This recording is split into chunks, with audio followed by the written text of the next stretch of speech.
Hi, welcome to Luxury and Moderation, where we appreciate the finer things in life without going overboard. If you're new here, welcome. My name's Joanne and I love to talk about all things luxury lifestyle. So if you like this kind of content, please remember to like this video and subscribe below. In today's video, I wanted to share some shopping trips I've had to Louis Vuitton in Singapore and Taiwan, and I also have a quick unboxing. So this is just something small, but I thought that it would be nice to share with you all. So to get started, I wanted to talk about the Louis Vuitton store in Singapore at the Marina Bay Sands shopping mall, and it is the second largest Louis Vuitton store in the world after the flagship in Paris. It sits on the water in the Marina Sands Bay, and to get to it you actually have to go in the mall and then through an underwater tunnel where they have a bunch of displayed Louis Vuitton pieces, and then up into the building. And I think it's like a 2 or 3 story building that's just dedicated to Louis Vuitton.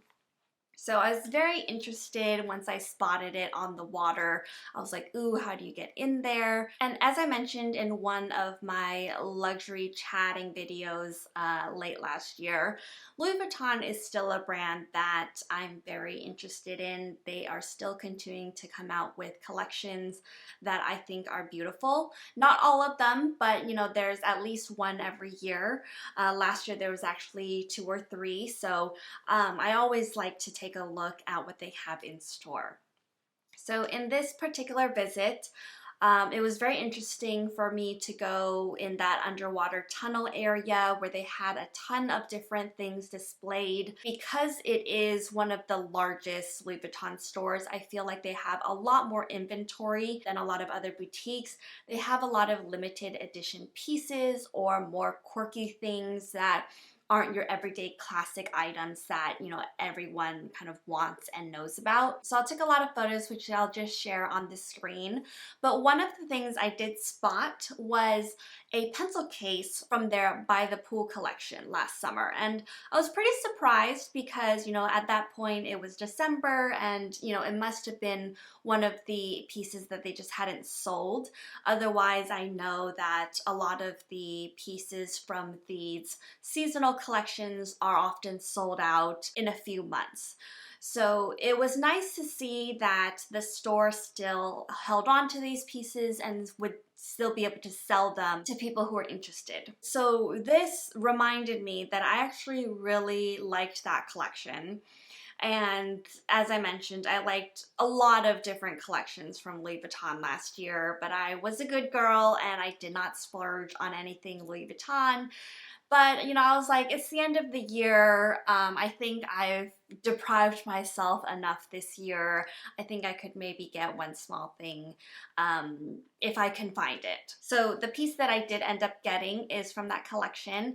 And I did go up and ask, you know, if they did have this item. Unfortunately, the Singapore store did not, but, you know, I continued to ask around when I was on that trip. Now, just to finish off the Singapore boutique experience, I did again try on a Speedy since I was still wrestling with that decision of if I should or should not get a Speedy. The studded version that the boutique had from another limited edition collection was more stunning than I thought it would be. In person, it's always, I think, more exciting, more beautiful because it's this shiny, bright new thing. It's not just something that you see on a computer screen. So I was very close to buying that. I asked if they would refund tax if I bought it with a foreign passport, and they said yes. Of course, you'd have to bring your passport and they would refund you. I think it's 6% in Singapore. This is the GST refund counter at the Singapore airport, and very similar to Europe. It's before you go through security, and even though I didn't use it on this trip, I think the company does provide you with a receipt, which you'll just go over and scan in one of these little kiosks. I did also see a lot of colors of the City Keep All, which was also another bag I was considering to fill that crossbody void. So again, it was a good experience to be in that boutique because I was able to see so many unique Louis Vuitton bags that, you know, I probably wouldn't have access to see in person in other smaller boutiques. For example, this very crazy looking sequin capucine. That was just, you know, one of their special pieces that they have in inventory in one of the bigger stores. Well, after Singapore, then I made my way over to Taiwan, and I immediately searched on the Taiwan website if they had this particular piece. And fortunately, there was one left in probably the whole island. And, you know, obviously there was already a very low chance that I would be able to get this piece because it was from the summer collection and it had been so many months. Of course, most boutiques had shown that it was sold out, but I was very, very lucky to see that, you know, the one boutique that I was close to actually had the last one in stock. And I know it was the last one because I actually added it to my cart online. But I did go in person to buy this, and then after I bought it from the store, online said that it was out of stock in that boutique. So I will just open this up real quick and then I'll talk about just the price point of it. So they did give me the beautiful holiday packaging and wrote me a cute little note in this card. So I do think it is very beautiful packaging. So good job, Louis Vuitton. And actually on that note, Dior also did a lovely job, as well as Chanel, in their holiday packaging for 2023. So good job, all three of these brands. And then I actually took it out of the tissue paper already, so we'll just be able to see it right away. So I did get the bandeau from the By the Pool collection in the blue color, which I absolutely adore. I specifically wanted this color because, first of all, I love blue. Second of all, the By the Pool collection reminded me a little bit of their watercolor collection, which is like the ultimate limited edition from Louis Vuitton. I love watercolors. I think it's so gorgeous. And you can see here with the blue pattern, it's not just a solid blue, it's kind of like faded and kind of like that watery sense. So I really loved that. And then I also wanted the blue because I wanted to go on certain bags that I have. So again, I was feeling super, super lucky because, you know, this was the last one, and I'm so grateful that I was able to get this in the winter from the summer collection. You can see here that it came in this wrapping paper with the holiday sticker as well.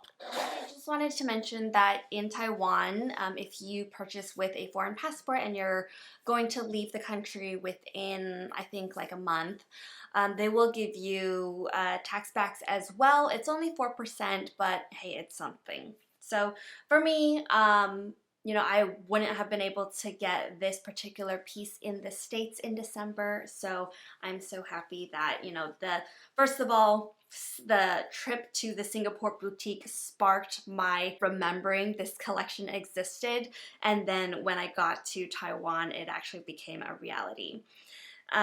For this piece, the tag is like this, and the essay told me to not actually cut the tag, but to actually unsew like the little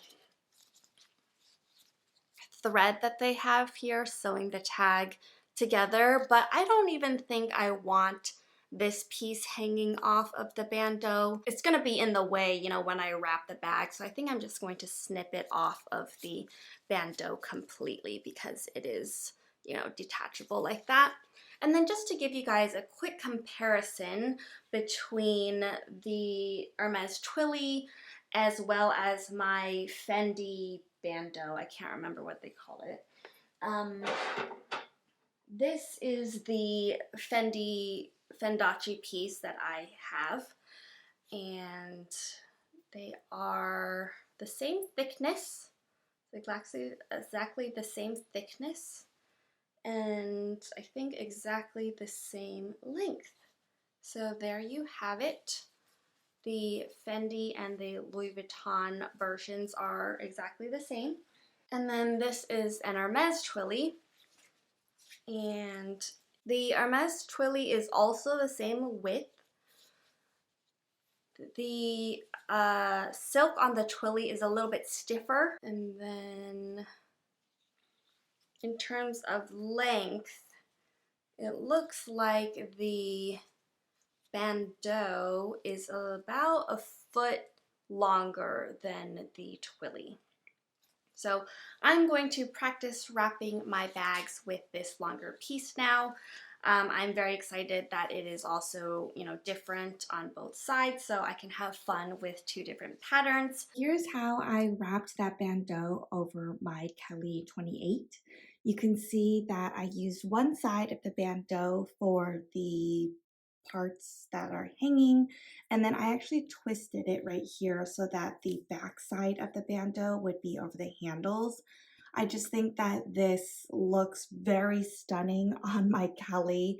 It's funny because I actually intended this bandeau to be on another bag. I had another bag in mind for this bandeau, but then when I was looking at my collection, I was like, hey, let me try this. And it turned out so perfect because the bandeau does have black detailing, which does match my Kelly so well. And then because the bandeau is longer than the Twilly, you can actually wrap it all around the handle and have enough length for a little bit of a bow at the end. This is something that you probably wouldn't be able to do with a Twilly because it's shorter. So I have really, really loved this look for now. Tell me what your guys' thoughts are on putting another brand's Twilly or scarf bandeau on another brand's bag. I think it's interesting. I think some maybe purists might be like, that's weird. Why would you put an LV scarf on a Hermes bag? But I think it adds a little bit more interest. If you weren't an expert, you might not know what's happening here, that it's actually different. And then I wanted to show really quickly this red and gold Twilly that I showed. I actually intended for this scarf to be on the Kelly because I wanted to add a little bit more color there, but I tried it on my gold Garden Party 30 and I actually think it looks really good here as well. With just the shades of brown that are on the scarf, it really plays with this gold color. So I'm very surprised that my Twilly works so well on this bag.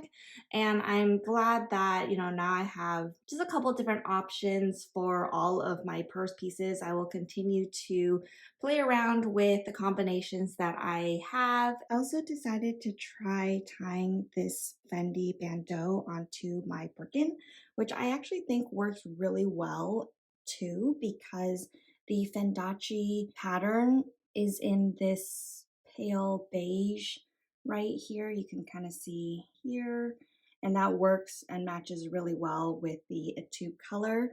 And then of course I have the white and pink and gold, which goes well with the gold hardware.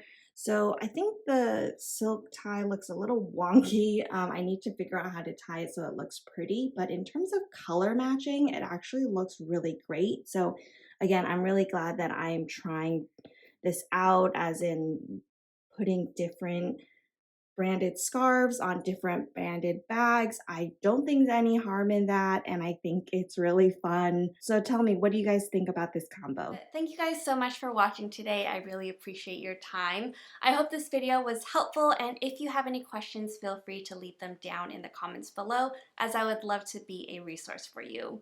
I can't wait to see you in the next video. Bye!